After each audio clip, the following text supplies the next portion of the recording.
this is something that I've reviewed before, but when I reviewed this, I didn't have a really quality specimen. I had like a very, very tiny one that was very, very green. So I feel like I maybe did not give it a proper review. So I was lucky enough to find one of these again. And this is one that I found from a little old lady in the kind of like witchy section of the market. This market here is insane. It is like gigantic. I've literally like walked around it, I'd say probably around 8 hours.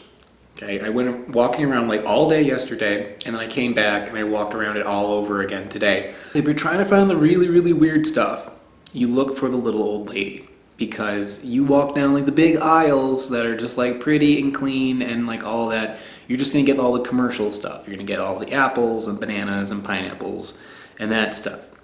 If you want the weird stuff, you gotta find somebody who's been eating this weird stuff since she was a little girl, like in the 20s, okay? And this little old lady was just like in the middle of nowhere. And they're like, that's usually where you find them. They'll just be sitting down like in like a little corner somewhere, usually like where they're not supposed to be. You know, I don't think they're like actually like paying for a spot or anything. They'll just be like sitting on like a little stool or something. Sometimes you'll see this little old lady like in the butcher section, but she'll be selling vegetables.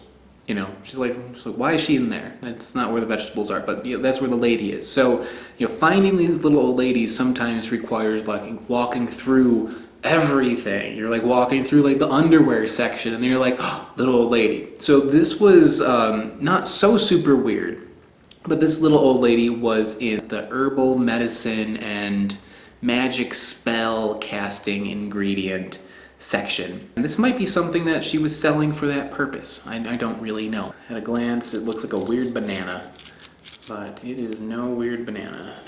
And this one is nice and yellow, and that's why I picked it. She had some green ones too.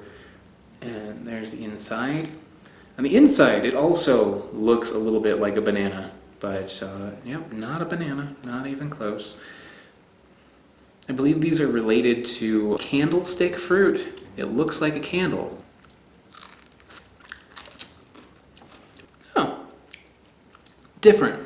It tastes different than how I remember it. When I had it before, it tasted a little bit like a fig, like an unripe, green tasting fig.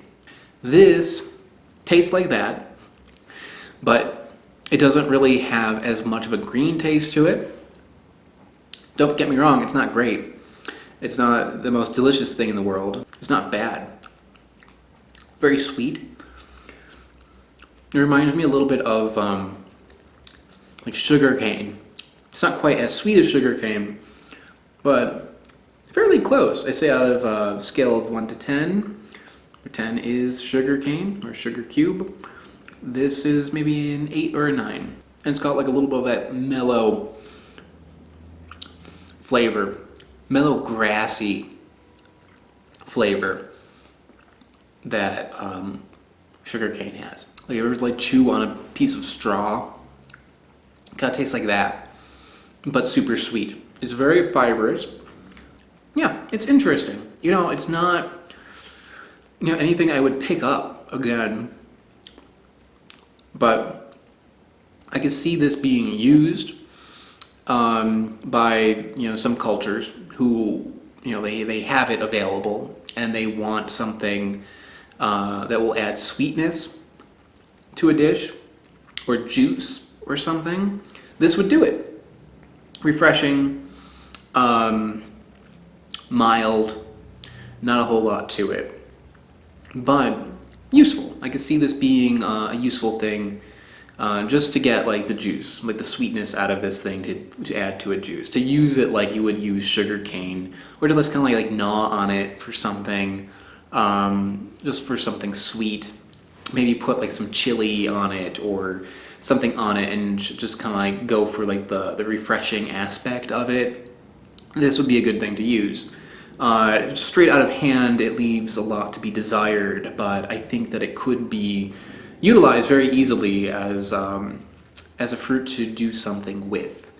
Yeah, I can see this, like, if this were available in, like, Southeast Asia, people be selling it, like, in slices with, like, chili powder and plum powder on it. When I had it before, I really just, like, cast it aside as being like, yeah, whatever, there's nothing to this. But having it, like, a bigger one that is, like, ripened, I can see this actually being useful.